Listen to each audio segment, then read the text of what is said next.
Wait for 2 or 3 minutes.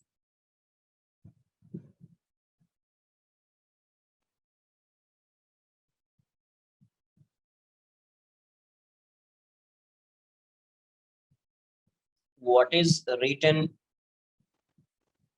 in planner?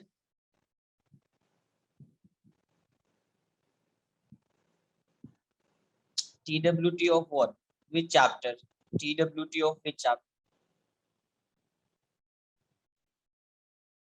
Kinematics 2. Okay, kinematics 2. It is given kinematics 2. Kinematics 2, then it would be graphical analysis of motion.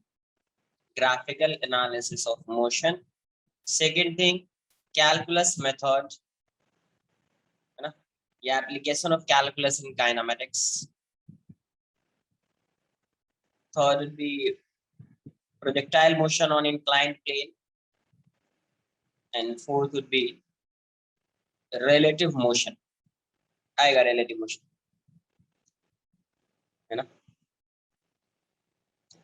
We will finish it before Sunday, so don't worry about that.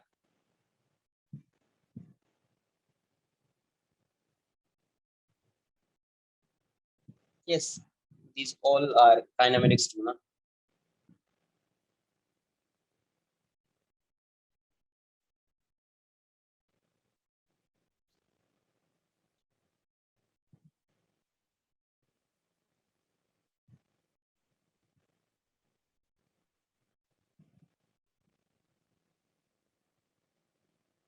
Full chapter nahi.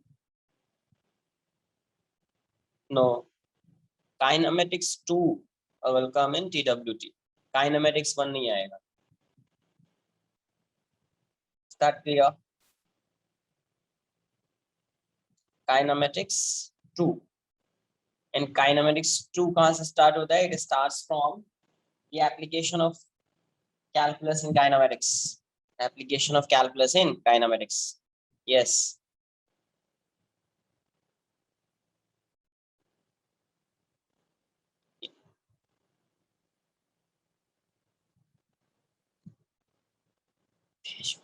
K2 lecture number 4.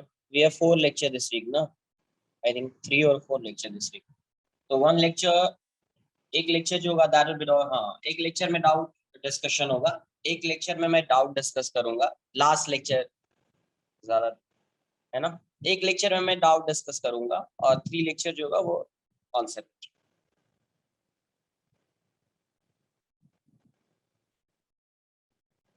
Clear है? Next, we have studied about VT graph, area of VT graph. Next, AT graph, acceleration time graph. AT graph. तो A क्या होता है? A equals to dV by dt. So A dt equals to dV. तो dV को आप क्या लिखोगे? A dt integration of A dt. Let's say at t equals to t1, velocity of particle is v1. At t equals to t2, velocity of particle is v2. It would be v2 v1. ये क्या है? A dt is nothing but area under AT graph. Area under AT curve. ये क्या आ जाएगा? v2 minus v1 equals to area under VT graph. Area under VT AT graph. VT नहीं, AT curve graph. ये v2 minus v1 क्या है? Change in velocity. तो area under AT curve क्या देगा? Change in velocity. Change in velocity. A equals to dV by dt. dt को मैं इस साइड लाता हूं तो A dt equals to dV. फिर मैंने इसको dV को इस साइड लाके A dt को इस साइड लाके इंटीग्रेट कर दिया है. यहाँ पे लिमिट्स कहां से कहां तक वैरी कर रहा है? t1 to t2. Here limits varies from v1 to v2. Here limits varies from v1 to v2. Clear? A है और dt इस साइड आएगा तो it would be A dt equals to dV. v1 से v2, t1 से t2, ये dV क्या हो जाएगा? v. ये हो जाएगा एरिया अंडर एटी कर्व। तो एरिया अंडर एटी कर्व क्या देगा आपको? Change in velocity, it will give you change in velocity.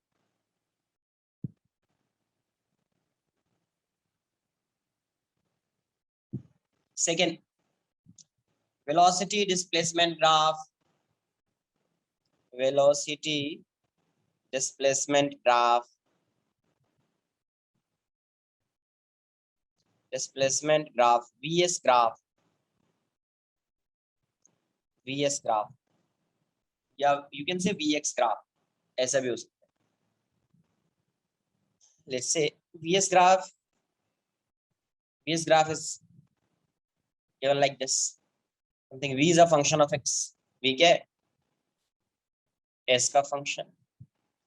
तो as you know a equals to dv by ds, तो dv by ds की वैल्यू क्या हो जाएगी? dv by ds is a upon v, and dv by ds is nothing but slope of vs graph, slope of vs graph। तो slope of vs graph की value क्या होगी? a by v, a by v। मतलब आपको यहाँ पे suppose slope find करना है, तो आपको क्या करना पड़ेगा? इस पॉइंट पे एक्सेलरेशन फाइंड करना है, एक टेंजेंट फाइंड कर लीजिए, ड्रॉ कर दीजिए, find the slope of this curve at given point. यहाँ पे कोई वैल्यू होगी v नॉट, यहाँ पे कोई वैल्यू होगी s not. If v not is given, theta is given, then you can easily find the value of acceleration, easily find the value of acceleration। Note कर लीजिए। तो एरिया अंडर वीटी ग्राफ क्या देगा? Distance और displacement. Area under a t curve, change in velocity, slope of v s graph, acceleration upon velocity.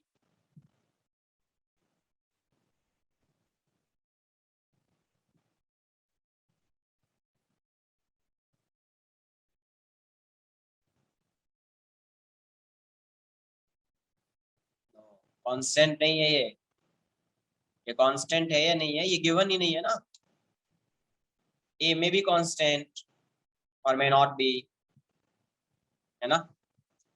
ए क्या होता है? Acceleration is v dv by ds, acceleration is v dv by ds, therefore dv by ds is a, v को इस side लाइए, it would be a by v, and dv by ds is nothing but slope of vs graph, slope of vs graph।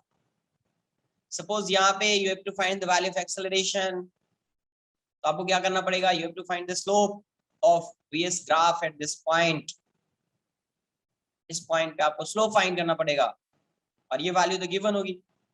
then you can easily find the value of acceleration of particle, then you can easily find the value of acceleration of particle। clear?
Done.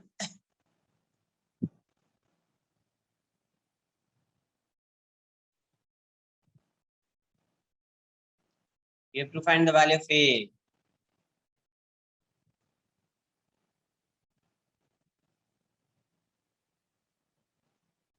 You have to find the value of A, है ना? A की value find कर, screenshot ले लो फिर.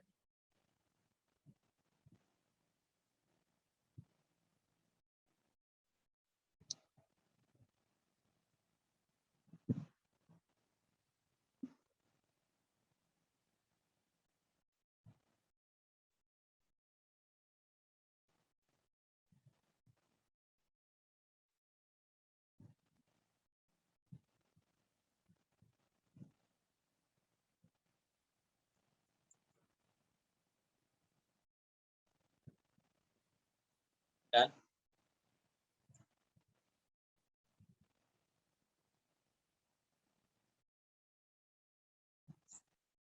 Next, AS graph, acceleration displacement graph.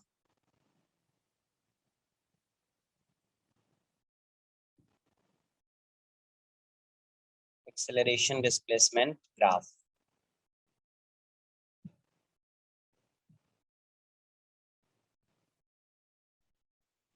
Acceleration displacement graph. So A equals to V dV by ds. Acceleration displacement at A equals to V dV by ds. A ds equals to V dV. So V dV equals to A ds. A ds. Integrate कर दीजिए. S1, S2, V1, V2.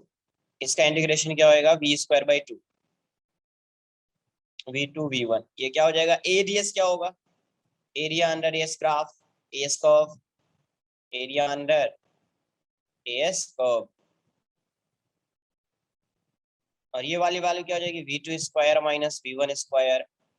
2 को इस side लाइए, equals to 2 into area under s curve. Area under s graph क्या देगा आपका?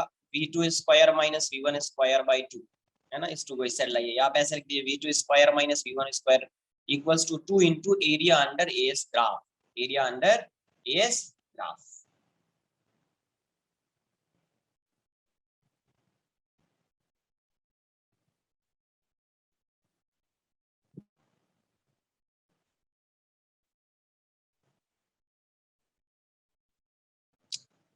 We square equals to u square plus 2s कभी लगाएंगे? देखो, ये a इंटू एस कभी होगा?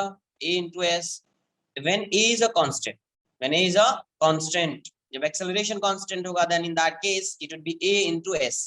ds का इंटीग्रेशन करोगे ऐसा आ जाएगा s2 minus s1. s2 minus s1 is nothing but displacement. तो ये आप लिखोगे v स्क्वायर इक्वल्स टू, ये कभी हुआ फॉर्मूला बन जाएगा when a is a constant. a constant होगा तो ये as आ जाएगा, तो 2as हो गया, और ये इस साइड आ गया, तो v final square equals to v initial square plus 2as. ये बात आई समझ में? बट कभी होगा वो formula when acceleration is a constant. When acceleration is a constant, in that case you can write it as v square equals to u square plus 2s. clear? Wait for a minute. Screenshot ले लो, screenshot लीजिए इसका.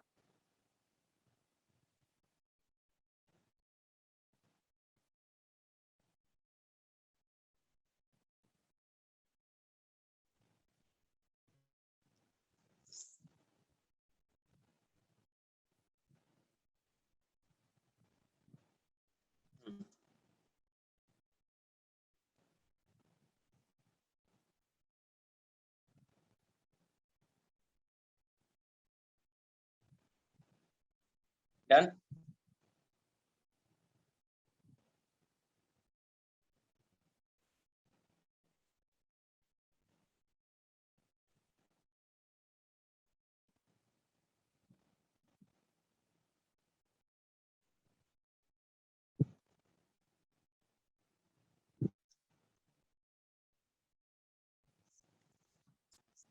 Note कर लीजिए.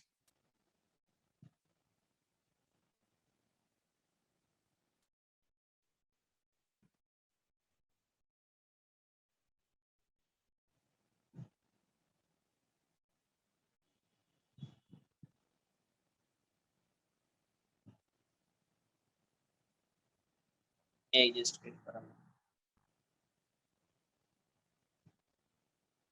Copy कर v2 square minus v1 square equals to 2 into area under s graph. Area under s graph.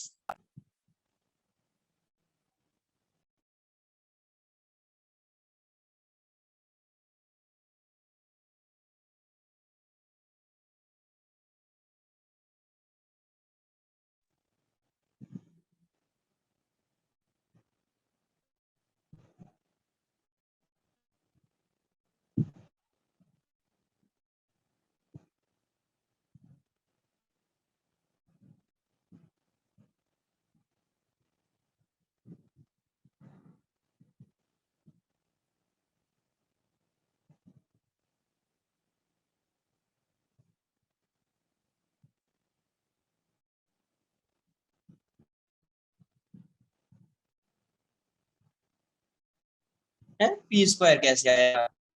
क्या बोल रहे हो ये? इंटीग्रेशन क्या किया तूने?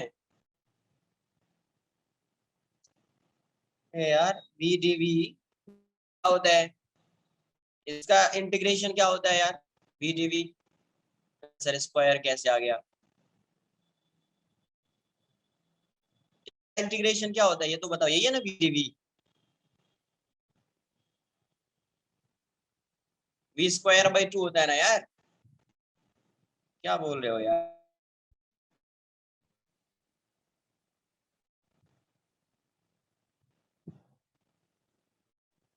Is it clear now?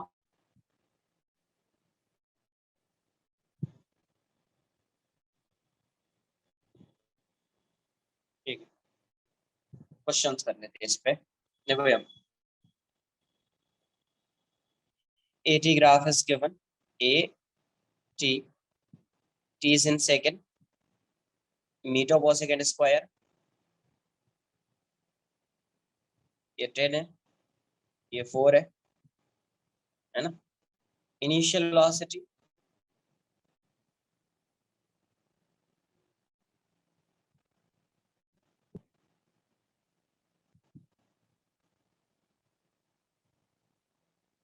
Meeting lock कर दो, मीटिंग लॉक करो। Initial velocity equals to 5 metre per second. Find find the velocity of particle, find the velocity of particle at t equals to 2 second. Find the initial velocity of particle at t equals to 2 second. Find the initial velocity of particle is given as 5 meter per second. You have to find the velocity of particle at t equals to 2 second. Find it. तो ये किसका graph given है? AT curve is, AT curve is given. तो AT curve है, आपको velocity find करनी है, तो AT कर्व का एरिया क्या देता है? एरिया ऑफ AT कर्व या area under AT graph gives the change in velocity of particle. Area under AT graph gives the change in velocity of particle. Initial velocity is given, it means velocity of particle at t equals to 0 is given. ये क्या है? Initial velocity कितने पे है? Eight t equals to 0 पे है ना? ये गिवन है ना यार, t equals to 0। Initial velocity मतलब t इक्वल्स टू 0 पे गिवन है। Find the velocity of particle at t equals to 2 second.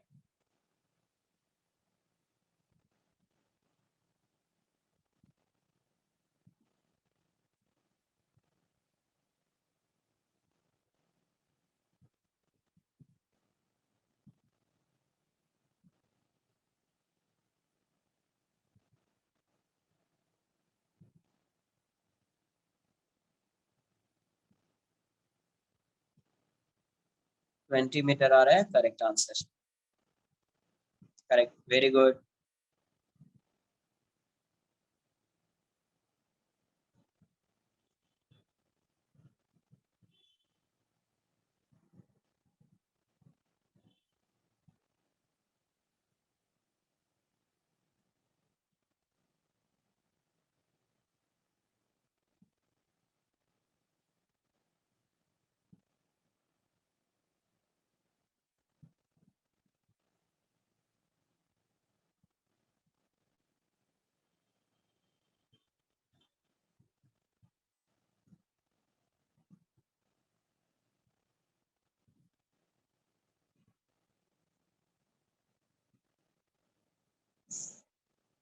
तो आपको एरिया फाइंड करना है पहले, है ना।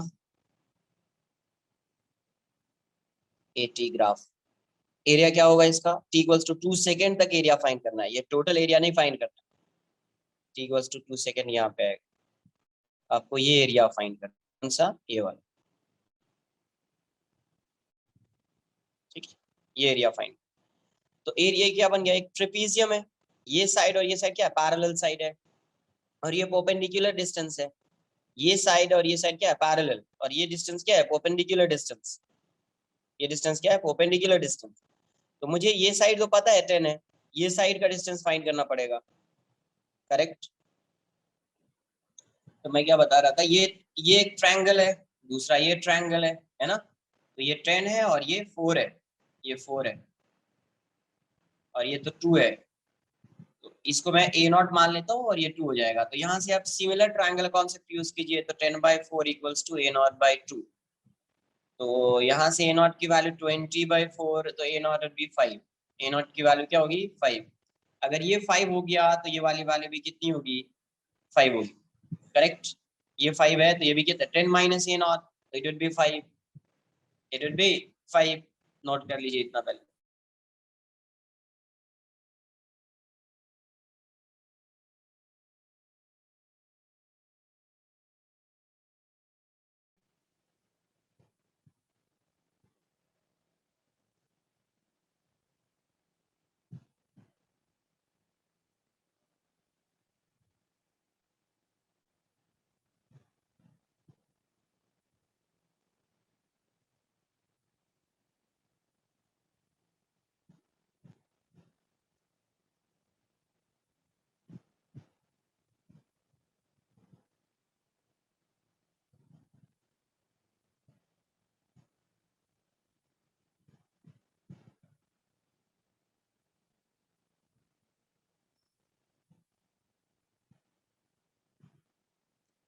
एटी ग्राफ गिवन है, क्या गिवन है, eighty graph is given.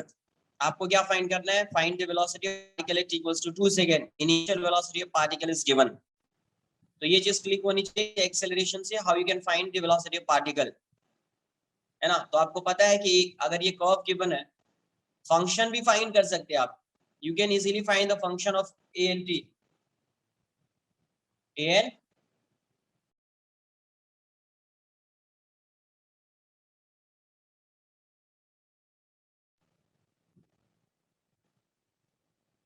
initial velocity of particle is 5 meter per second at equals to 0, you have to find the velocity of particle at equals to 2 second। तो ये graph given है, तो graph में कैसे find करते हैं, eighty graph given है तो इसका एरिया जो होगा वो क्या होगा, चेंज इन वेलोसिटी। एरिया जो होगा वो क्या होगा, change in velocity, change in velocity. तो change in velocity, initial velocity is given. अगर मैं एरिया इक्वल्स टू 2 सेकंड तक फाइंड कर लेता हूं, then we can get the value of final velocity या velocity of particle at equals to 2 second, find कर लेंगे अपन। तो क्या मुझे फाइंड करना है, एरिया। तो एरिया कहाँ तक का फाइंड करना है, इक्वल्स टू 2 सेकंड तक। तो एरिया क्या आएगा इसका, ये आएगा एरिया, ये आएगा एरिया। तो ये एरिया फाइंड करने के लिए मुझे ये 10 पता है, ये 2 पता है। तो ये क्या है, ट्रेपीजियम है, ठीक है, ट्रेपीजियम। या तो आप एक यहाँ पे एक रेक्टेंगल देख लो और एक ट्रायंगल देख लो, उससे आप आंसर कर सकते हैं, एरिया फाइंड कर सकते हैं। या दूसरा है एक ट्रेपीजियम बना के आंसर कर सकते हैं। तो ट्रेपीजियम के लिए या फिर आप रेक्टेंगल और ट्रायंगल के लिए ये वाला लेंथ तो चाहिए ना यार। मतलब यहाँ पे एक्सेलरेशन की क्या वैल्यू है वो तो आपको फाइंड करनी पड़ेगी ना। तो इसलिए फाइंड कर रहे हैं, पहले ये वाली वैल्यू फाइंड करेंगे। तो ये वाली वैल्यू कितनी आई, ये आ गया ए नॉट इक्वल्स टू 5, ये वाली वैल्यू आ गई 5, तो ये वाली वैल्यू कितनी आएगी, 10 माइनस 5, 5 होगा। अच्छा ये बात समझ में, नोट कर लीजिए इसको।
मीटिंग अनलॉक कर दो आन, कोई है ग्रुप में मैसेज किया, एक बार देखो।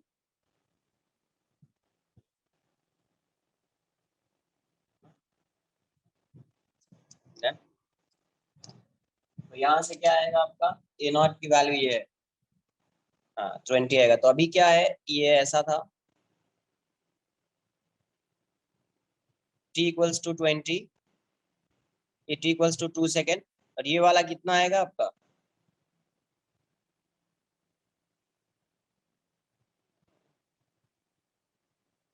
अनलॉक किया क्या, अनलॉक किया तो एक बार ग्रुप पे मैसेज कर दो फिर, है ना, फिर वो ओके।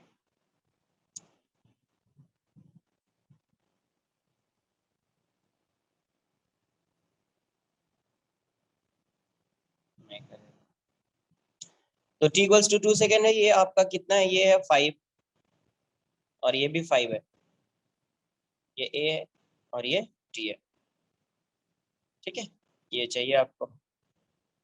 तो यहाँ से चेंज इन वेलोसिटी कितना आएगा, area under change in velocity क्या होता है, area under eighty graph, area under eighty graph, eighty curve.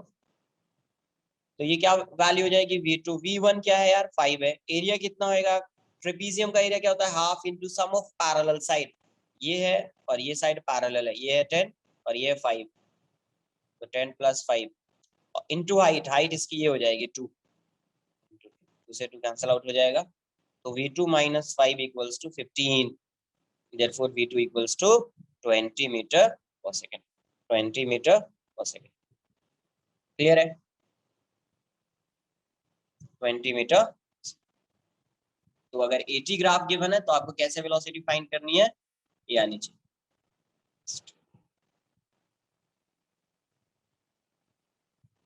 AS graph is given, metre per second square, metre, 4 metre, 8 metre, 10 metre per second square. Initial velocity of particle is given as, initial velocity of particle, initial velocity is 9 meter per second, 9 meter per second, it equals to 3 meter per second, 3 meter per second, it equals to 0 obviously. Find the velocity of particle, find the velocity of particle, find the velocity of particle at s equals to 4 meter, at s equals to 4 meter. Find the velocity of particle at s equals to 4 meter.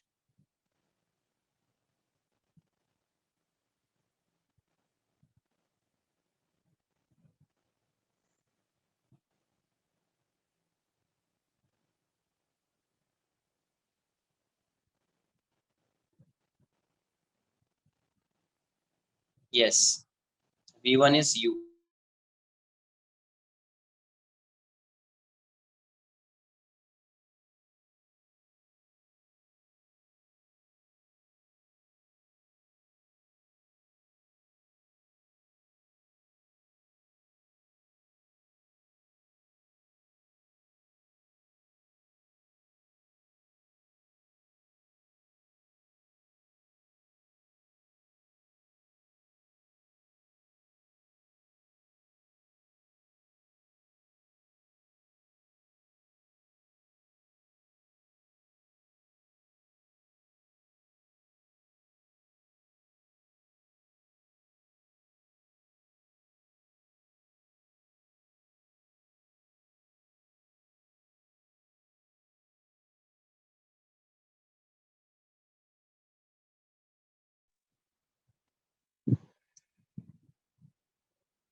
Seven metre आ रहा है, correct answer,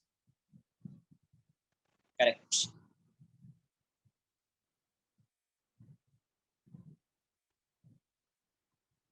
सही है।